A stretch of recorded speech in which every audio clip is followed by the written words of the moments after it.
Merhaba arkadaşlar. Bugün karbüratörümüzün nasıl çalıştığından bahsedeceğim size. Şimdi önce karbüratörün kısımlarını tanıyalım. Basitçe anlatıyorum. Hava ayarımız, gaz ayarımız, rölanti ayarı yaptığımız parça genelde budur arkadaşlar. Hemen şuraya geliyorum. Gaz telinin bağlı olduğu, biz gazı açtığımızda açılan kısım. Çektiğimiz zaman da içerideki klepe açılır. Burası jikle kısmı. Soğuk havalarda biraz daha çalışmasına yardımcı olmak için genelde kullanırız. Burası yakıt girişimiz ve şamandıra bölgesi. Burada da karbüratör memelerimiz var. Ana jet dediğimiz.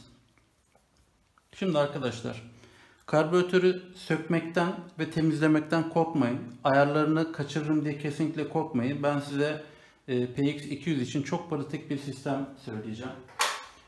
Bu sistem bakımınızı yaptıktan sonra motorunuzun hemen çalıştırabilecek bir sistem. Daha sonra isterseniz hassas ayar yapabileceksiniz. Şöyle ki, şimdi çıkarıyorum rölanti vidamızı.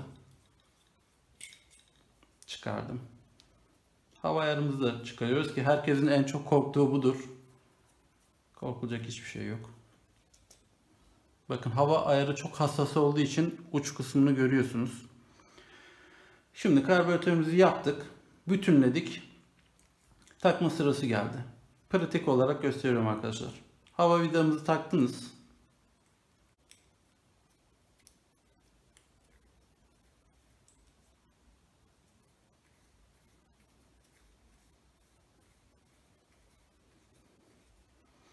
Bakın. En sona getirdim. Artık daha fazla gitmiyor.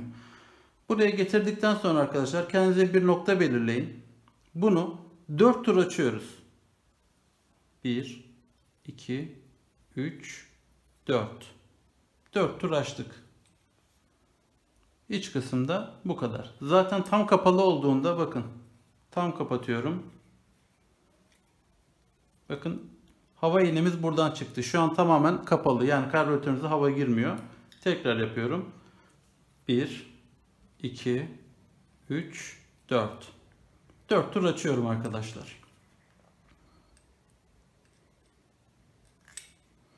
Şimdi bunu da takıyoruz.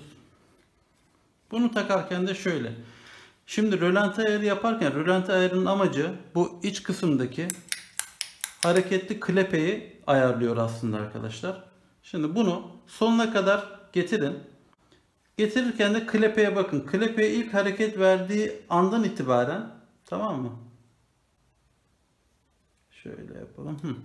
Klepeye ilk ayar verdiği andan itibaren bunu da yine kendinize bir nokta belirleyin. 1, 2. 2 tur sadece açın. Belki 2,5 olabilir, 2 çeyrek olabilir. Açın. Şu an arkadaşlar bu karbüratörü motora taktığınız zaman yakıt dolduktan sonra, yani normal şartlar altında çalışacaktır. Çalıştıktan sonra isterseniz hava ayarını değiştirebilirsiniz. İsterseniz karbüratör ayarını, rölanti ayarını yapabilirsiniz. Fakat ben kendi motoruma bu şekilde yaptıktan sonra hiçbir şeyini değiştirmedim. Aynı şekilde kaldı. Şimdi bir de şundan bahsedeceğim. Bu iki ayar arkadaşlar motosikletin rölantide çalışırken bizim için önemli olan ayarlar. Zaten biz motosikleti kullanırken gaz açık olduğunda, yani klepe açık olduğunda havayı hava filtresinden alıyor. Havayı hava filtresinden alıyor, yakıtı da alıyor. Dolayısıyla biz eğer yüksek rakımlarda kullanacaksak veya soğuk havada neden biricikliği çekiyoruz? Sıcak havaya göre soğuk hava çok daha yoğunluğu farklı olduğu için ilk çalıştırmada biraz daha hava ihtiyacı oluyor. Onun için de ne yapıyoruz? Bakın burada zaten buradan havayı alıyor. Fakat bize daha fazlası gerekli olduğu için biz şu jikliği çekiyoruz. Jikliği çektiğimiz zaman şuradan içeriye hava alıyor. Burada içeriye hava alıyor. Çalıştıktan sonra da ya da motorumuz ısındıktan sonra da takıyoruz. Şu fark var. Eğer motosikletimizde çok uzak noktalara, yani yüksek noktalara çıkıyorsak jiklemizi biraz daha açabiliriz. Yani dağ tırmanışlarında filan jiklerimizi biraz daha açabiliriz arkadaşlar. Şu ayrıntıyı da vereyim ben size.